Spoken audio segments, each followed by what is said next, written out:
This time around, we are discussing an important text in the history of moral and political philosophy. That is A Theory of Justice by John Rawls. So here's today's plan. I'm going to talk about Rawls's way of thinking about justice, and we'll introduce the notion of the original position. The original position will then generate the liberty principle and the difference principle. And then we'll talk about some of the justifications for the difference principle. So we'll look at how Rawls thinks about people claiming that they deserve what they own. And we'll also look at this notion of what's sometimes called maximin rationality. So A Theory of Justice is a big, long book. This is going to be a short discussion. We'll be mainly focusing on a short excerpt from the early part of the book, but I'll be sprinkling in a little bit from the longer version as well. So, here's a starting thought. Rawls tells us that when we're thinking about justice, what we're thinking of is what he calls the first virtue of social institutions. So, justice is an adjective we can apply to society or governments, much in the same way that you can attribute truth to certain systems of thought. So, for instance, a system of thought like, behaviorism is a theory of human behavior, and it might succeed or fail according to these standards of truth. Well, we might also think about governments that might succeed or fail according to this standard of justice. And given that it's the first virtue of social institutions, if you can find a social institution that can be described as unjust, even if it's efficient, even if it creates a lot of happiness, if there is injustice, then Rawls is telling us that that institution ought to be reformed or abolished. Now, when he develops his theory, Rawls is quite clear. He wants to think of his view as a social contract theory of justice. As we've already seen, looking at other texts in political philosophy, the idea of a social contract theory is that a contract or a social agreement does normative work. So it makes the difference between, say, something that is obligating or legitimate versus something that wouldn't be obligating or legitimate without the contract or without the social agreement. But there's a twist in Rawls's approach, because he isn't saying that we actually do agree to a social contract. So Rawls is mindful of this thought, that we don't choose our governments. We are born into the governments and social situations that we live in. There's a possible exception of people who are immigrants. I, as a Canadian immigrant living in America, would be one example of that, where we have, to some extent, voluntarily chosen the government that we're living under. But most of the time, we don't choose our government. We're just born into one. But Rawls says that we can have something like a social contract when we think about what we would agree to. And it's not just any hypothetical agreement, but a specific one. So here's what Rawls wants us to do. He wants us to imagine a hypothetical scenario where all contracting parties in the creation of a social contract, a set of rules that we're going to have as the basic rules for our society. But let's think about a hypothetical scenario where we all have equal or fair bargaining power. So the way that Rawls wants to think about it is, if we're going to talk about justice, this first virtue of social institutions, we're looking for basic rules for society that we would agree to under this situation of equal bargaining power, or fair bargaining conditions, as Rawls would see them. And the fair bargaining condition is what Rawls is going to call the original position. So the original position is this situation that Rawls is having us imagine, right? And it's a situation where we're imagining hypothetical or fictitious people who are bargaining to set up the basic rules for how we're going to live together. And this fictitious group of people is going to know nothing about themselves, right? So another way that Rawls puts this is they are put behind what he calls the veil of ignorance. In simple terms, we can think about the original position and being behind the veil of ignorance as quite roughly the same thing. So what is it like behind the veil of ignorance? What is it like in the original position? Well, Rawls is going to say you do know basic facts about human psychology, so you know how people work and what's good for them. And you will be self-interested. He's not saying that you have to be egoistic, right? That you have to be selfish, but you do care about what happens to you.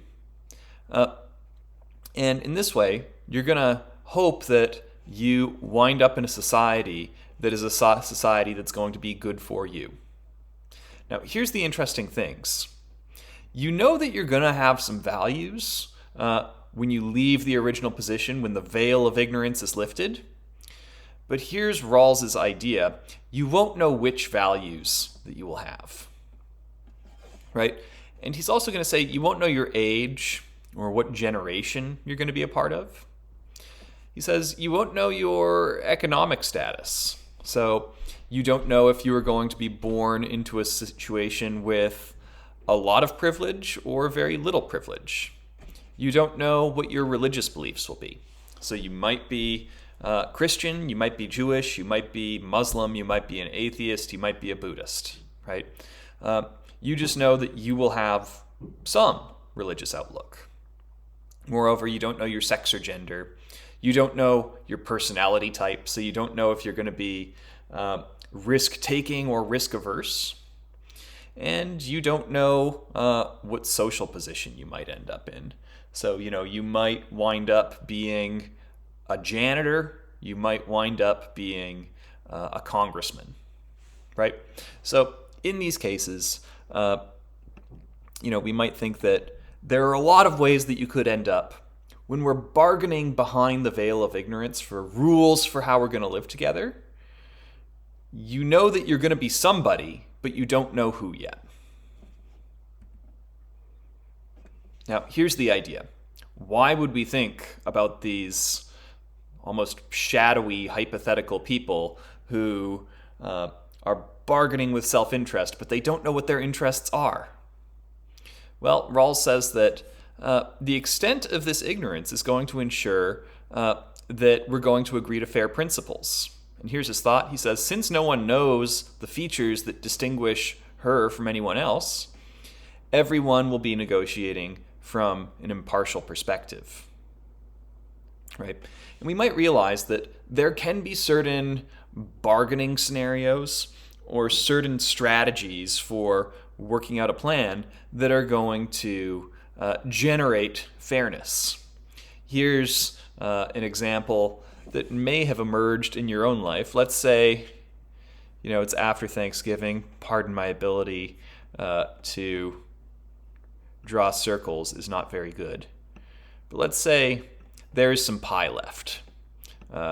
There's been some pumpkin pie served at Thanksgiving, and there's a quarter of the pie left, right? And it's up to you and your big brother to share the remainder of the pie. It's a day after Thanksgiving now. Now, how might parents set things up so that these siblings can get along in terms of sharing the pie? Well, here's one solution that you may see in a lot of households. The rule becomes this.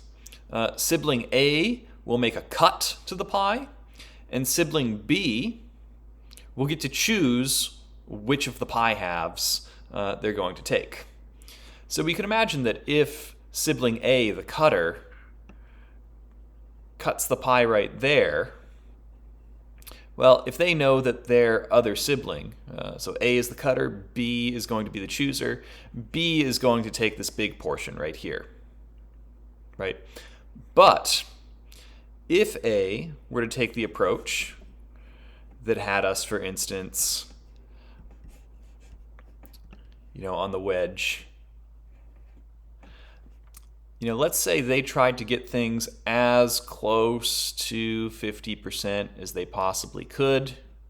My line wavered a little bit there, but the closer you get to a perfect 50%, you know that because the other person is going to take as much as they can, the closer you get it to half, the more pie you will wind up with as the second chooser when you cut.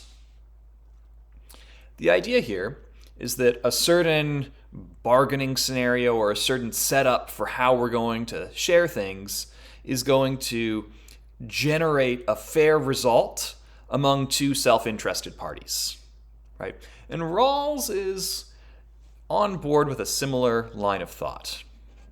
So he says that when we think about this bargaining scenario where we're not figuring out what pie to divide, but we're figuring out what the basic rules of society are going to be behind the original position, or behind the veil of ignorance, I should say, Rawls says we're going to generate two principles of justice.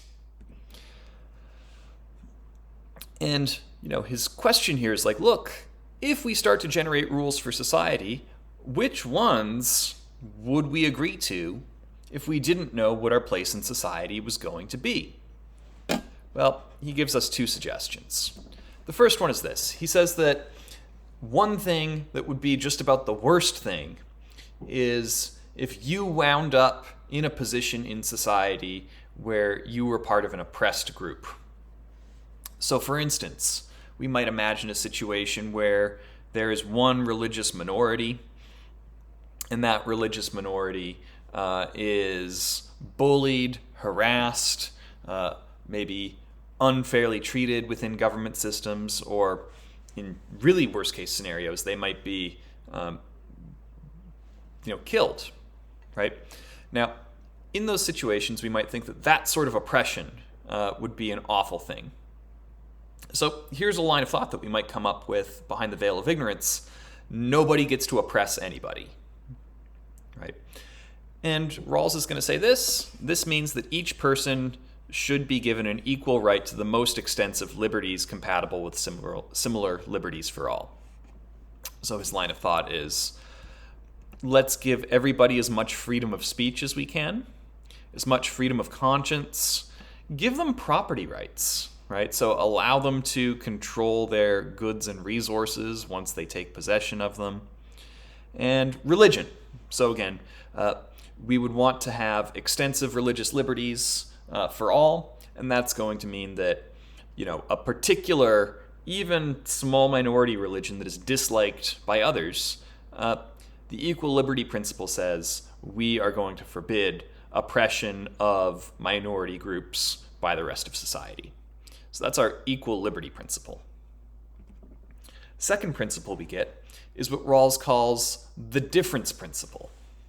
He says, we don't want to wind up in a situation not only where we're oppressed, but we also want to make sure that society gives us access to basic resources, material goods, and also opportunities, right? The opportunity to get an education, get a good job, and make something of your life. Look after yourself and your loved ones, right? So Rawls says that equality should be maybe considered our first hypothesis as something that would be good. What if we could make everybody equal in their resources? But then asks, well, equality might be a nice thing if we can get everybody the basic goods for living. But we could still ask, could we do better than perfect equality? And he imagines this sort of situation. Imagine a situation where everybody in society, earns 3 units of goods and resources every day. And in this situation, we have perfect equality. Everybody's getting 3. Right? Now, Rawls says, imagine instead of that situation, we could imagine a situation where some people are getting 4, some people are getting 7, and some people are getting 9.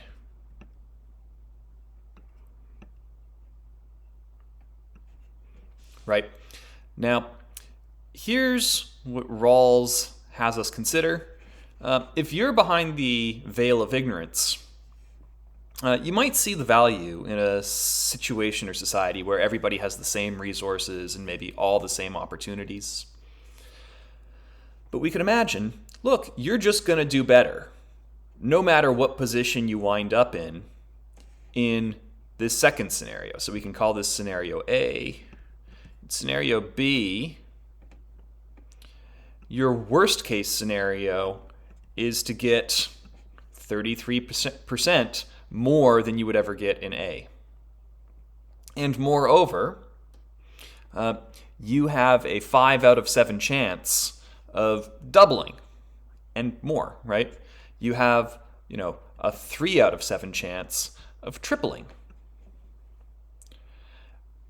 But the main thing that Rawls is pointing out is we have inequality in society B, but this society with some inequality actually has something to give to people even in the worst off position, right?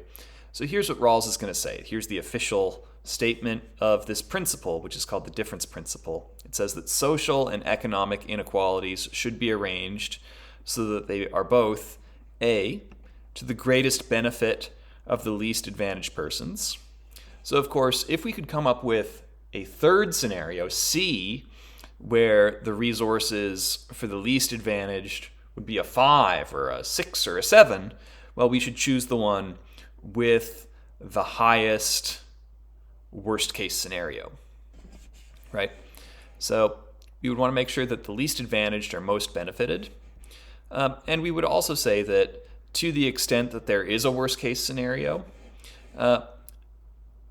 these scenarios should be attached to positions. We might think of like jobs and where you're born into society, whether there's economic mobility, whether it's genuinely open for anyone in society to occupy any particular position. So we might imagine a situation where it needs to be the case that if there's going to be billionaires in society, it needs to be possible that anybody could become a billionaire. Or insofar as we have presidents in this country with more de facto power than everybody else, it should be possible for every citizen to possibly become the president. Right? So, main point, give everybody basic human rights so that nobody is oppressed. But second, make sure that we are distributing goods, resources, and opportunities in a way that makes any inequality justifiable to anybody within society, especially the least well-off. One other point that's important to note, Rawls says that these principles have a serial order. Here's the idea. Let's say we have a situation where we could, raise the economic advantages, even of the least well-off in society, but it would come through a sacrifice of certain rights. So maybe it's by violating people's property rights or forcing people to do things against their conscience. Well, Rawls says that with serial ordering, we wouldn't allow that.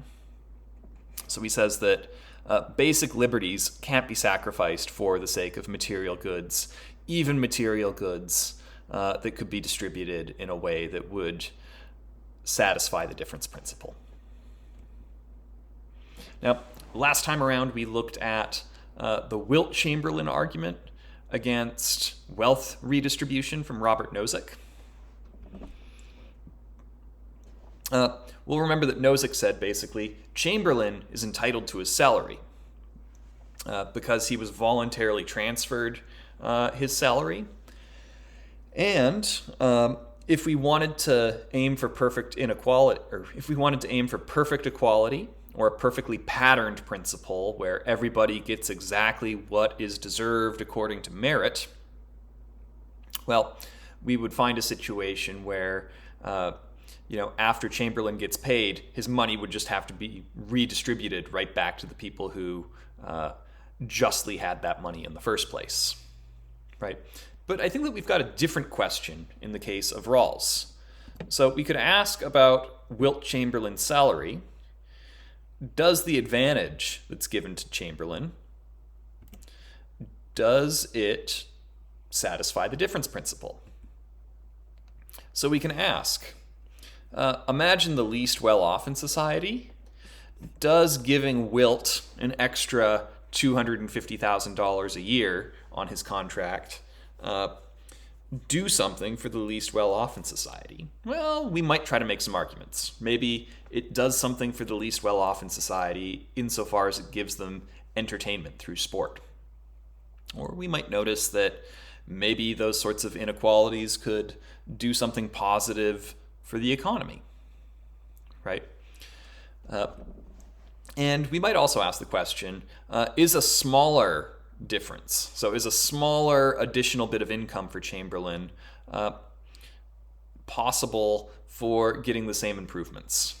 So I think that when talking about the Chamberlain case, I also gave a modern spin on the argument where we looked at LeBron James. LeBron James makes about $50 million a year now. And we might ask, could a smaller amount of money get LeBron to play basketball, do nice things for the economy, and do something for everyone and anyone in society? We might think that that would be a harder argument to make. But the general point that Rawls is going to make is, if the amount of money that we're paying the very well-off, people like basketball stars, if the inequality in their large salaries doesn't get something that would make things best for the worst off in society, then we would think of Chamberlain's salary as an example of unjust inequality. And maybe the point here is this. Maybe we should pay our basketball stars a little bit extra in order to make something like the NBA a functioning entity where we get high-quality basketball. And that could be a good thing for the worst off in society to have access to. But we'd only want to pay whatever it takes, but not more than what it takes to get people to play basketball well.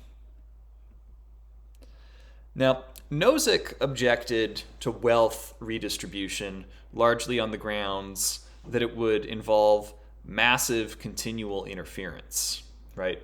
That we'd always have to be taking money from the well-off and putting it back in the pockets of others to make sure that things are at an end state, like of equality, or at some pattern state where the most hardworking have the precisely right amount of money in their pockets. Well, Rawls might have a response to this, right? We might ask, do Rawls's principles of basic equal liberties, along with the difference principle, which says we need to make sure to, let's look at the official definition, we need to make sure to have social and economic inequalities arranged in a way that they benefit the least advantaged and they're attached to positions with equality of opportunity. One thing that we might say to stick up for Rawls against Nozick is that Rawls isn't talking as much about having a precise amount of dollars in your pocket.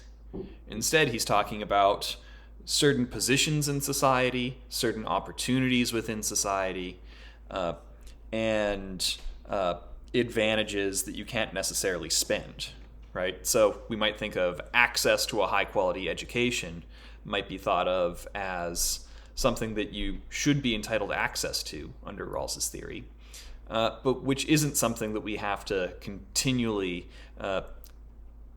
take away from those with more resources or more access.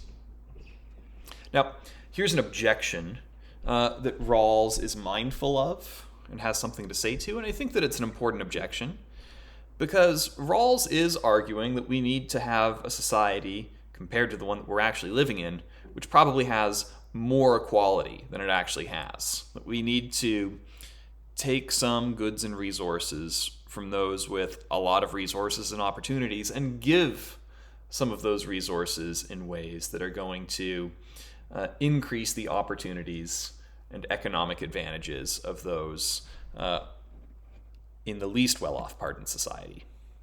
So here's something that Rawls would say to somebody who objected that, like, look, when I earn my money, I just deserve it.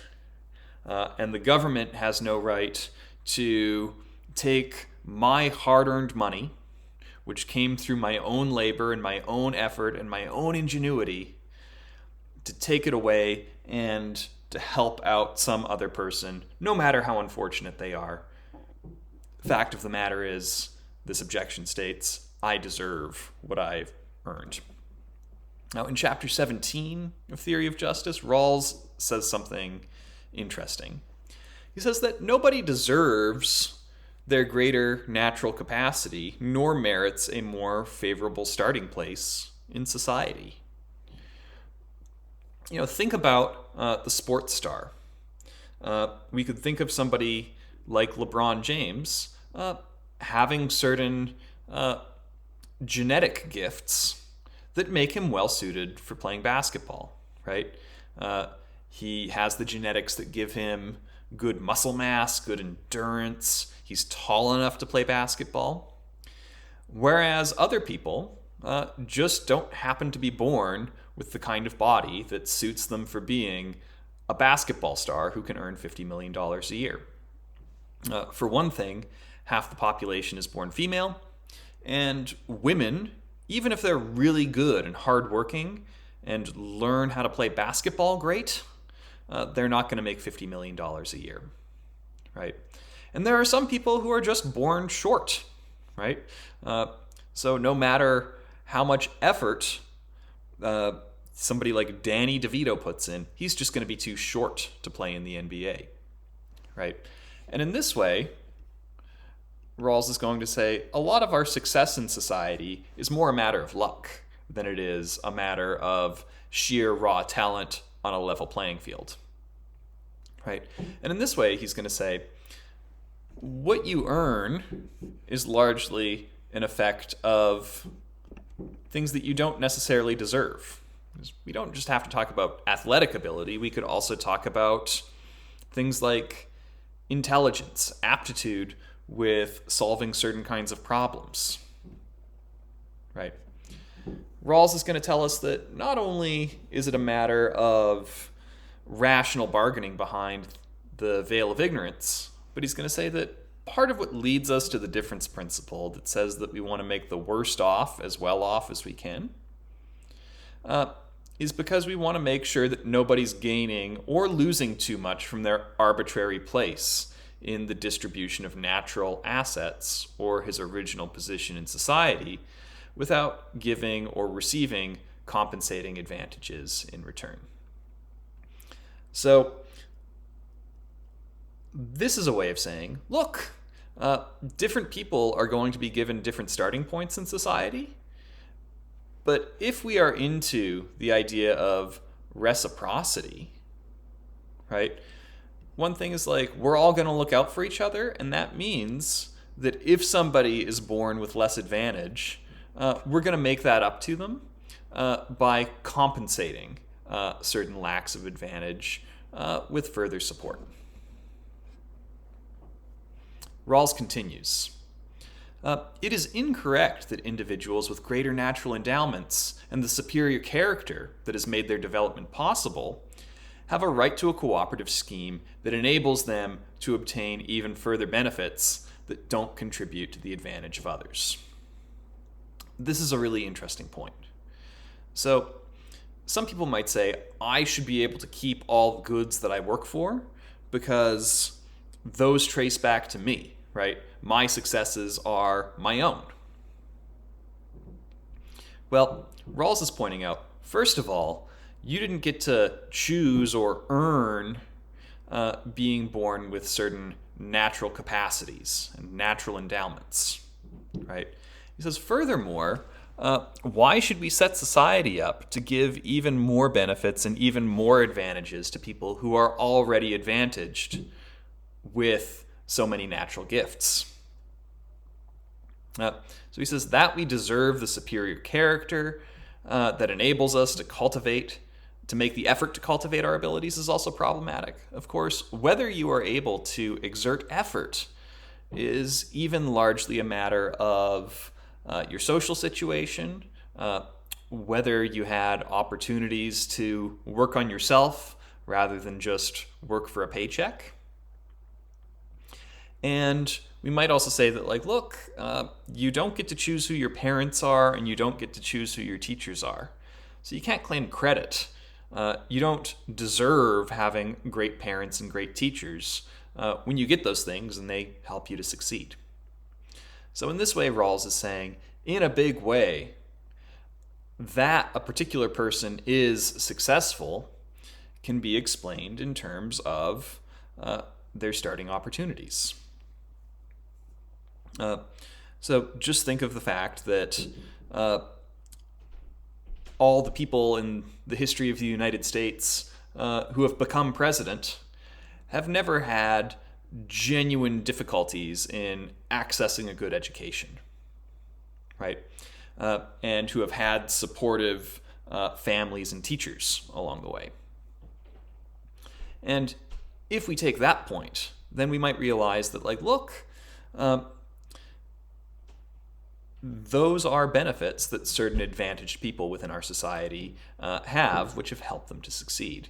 And Rawls is pointing out that if you realize that you don't deserve your starting point, then this is a reason to be concerned about the line of thought that you should be given further reward for the successes that can be traced back to that starting point.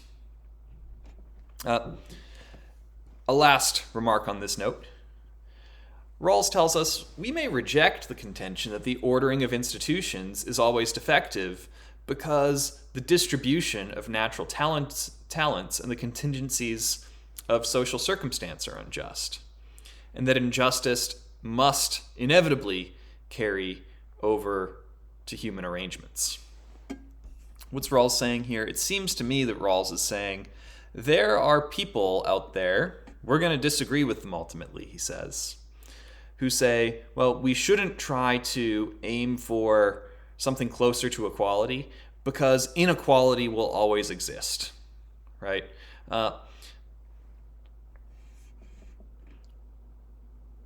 And to say that, look, in this sense, injustice will always be around, and it will always carry over into the way that we set up society. He says, occasionally this reflection is offered as an excuse for ignoring injustice, as if the refusal to acquiesce in injustice is on par with being able to unaccept death. So, as Rawls notes, mortality is just part of the human condition. We can't get away from it. And some people will say, look, injustice and unfairness is also just part of the human condition. We can't get away from it. And in both cases, it might be said, the thing to do then is to acquiesce, to accept it rather than fight it. But here's Rawls's point.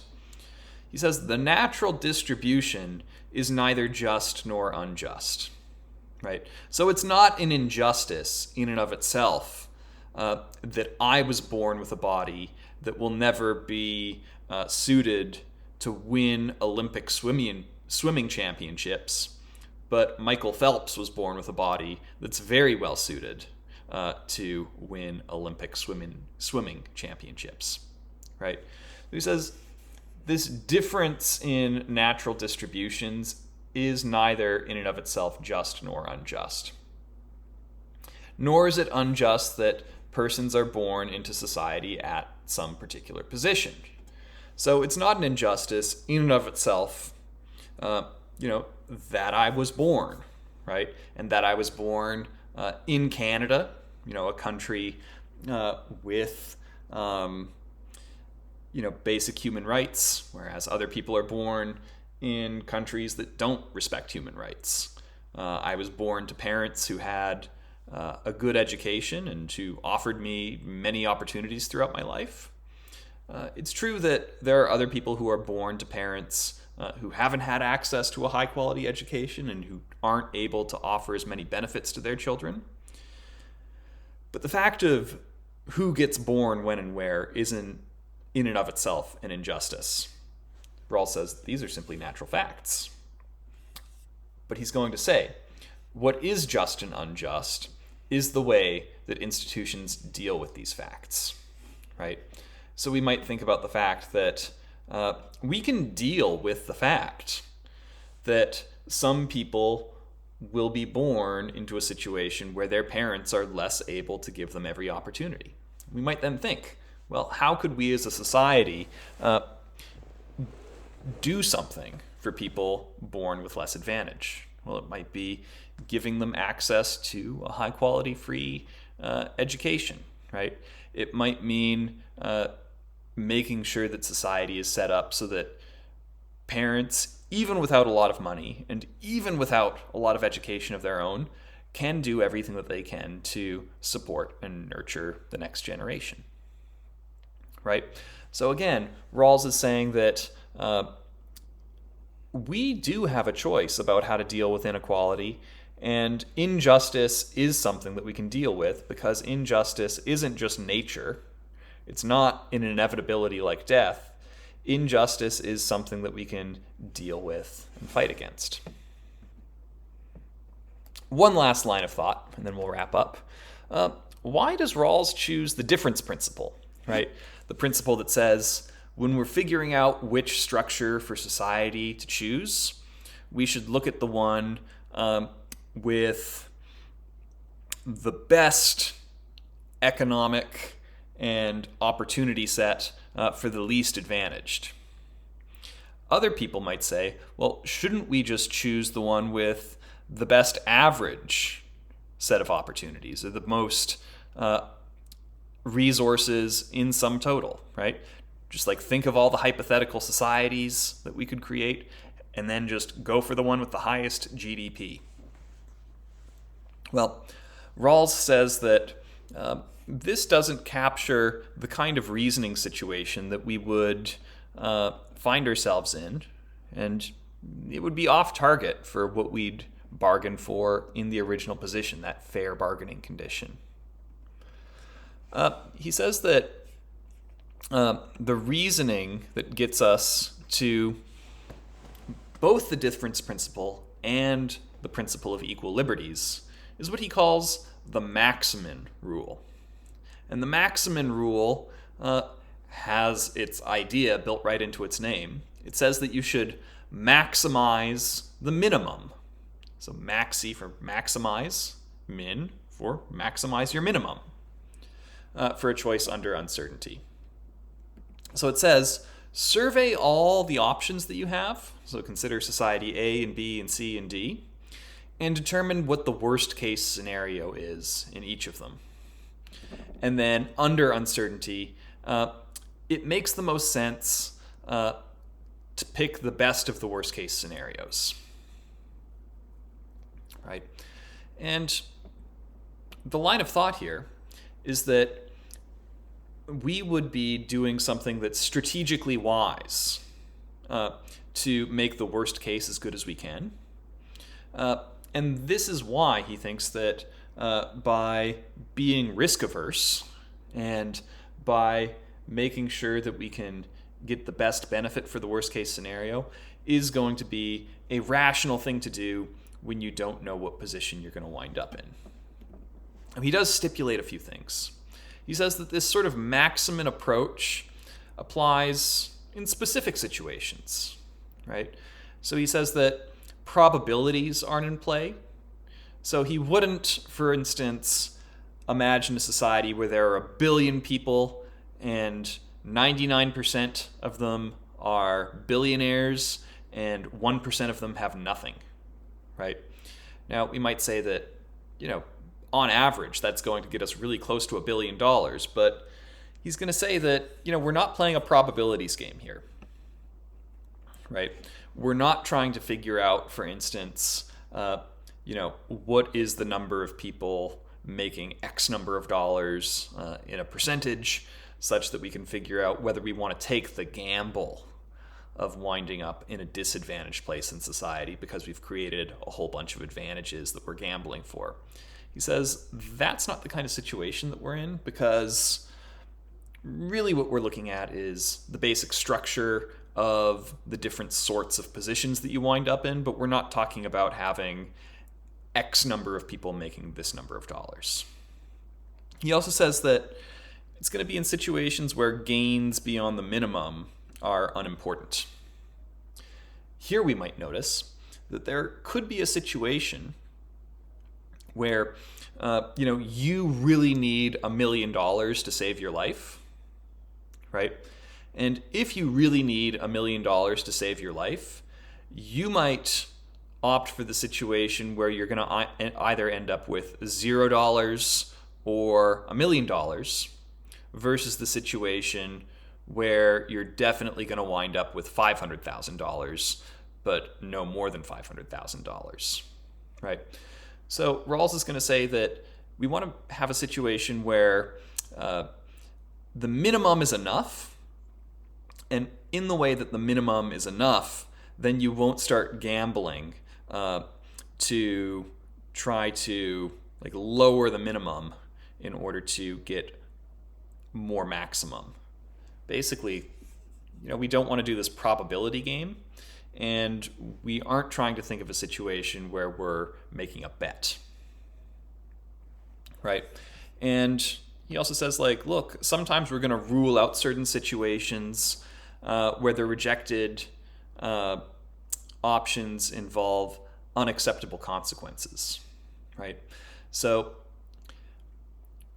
if we have a situation where we have a non-maximum situation, but we choose that one because there's something unacceptable, say like a violation of rights or an excessive burden, well, that's not the sort of scenario that Rawls is thinking of. He's thinking about a range of possibilities where the consequences are generally all acceptable, right? And in this situation, this is how we start to become more risk averse, because the risks are less worth taking when we're talking about a situation where we're not trying to just take a gamble for the highest number. But the main point is that it does seem in some situations where we want to, rationally speaking, once we know that things are good enough, try to make the worst case scenario as good as we can make it. That's avoiding tragedy, as we might think of it. So that'll sum things up. Here's what we want to take away from Rawls. Justice is a matter of having fair starting principles in society, right? Justice, as Rawls tells us, is the first virtue of social institutions. And two, he's going to say, justice can be discovered by thinking about what people would agree to in the original position, or as it were, behind the veil of ignorance. And when we have people bargaining behind the veil of ignorance, we're going to generate the equal liberty principle, make sure that everybody has as many rights as we can get them, and make sure that nobody is oppressed. And we also get the difference principle. Make sure that if there's going to be inequality, make sure that unequal distributions of wealth and power within society are going to be ones that have something to benefit even the least advantaged. So we want to think about something that makes everybody better off. And Rawls gives some justifications for these principles. He notes, for instance, that you don't deserve your starting place in society, and especially if we're thinking in terms of reciprocity, that we're all in this together, if a person has fewer natural advantages, there should be an opportunity to offer compensation for those lacks of natural advantages. And we also find in Rawls, it seems rational to him to take a maximum approach when we're bargaining behind the veil of ignorance. And we can see how maximizing the minimum has a clear applicability to the difference principle, which says pick the structure for society that makes the least well off as good in their prospects as we can make those prospects. So I hope this has been an illuminating brief tour of Rawls's approach to distributive justice as we find it in his theory of justice. Thanks for listening. And as always, if any questions or thoughts emerge, please don't hesitate to reach out. Take care.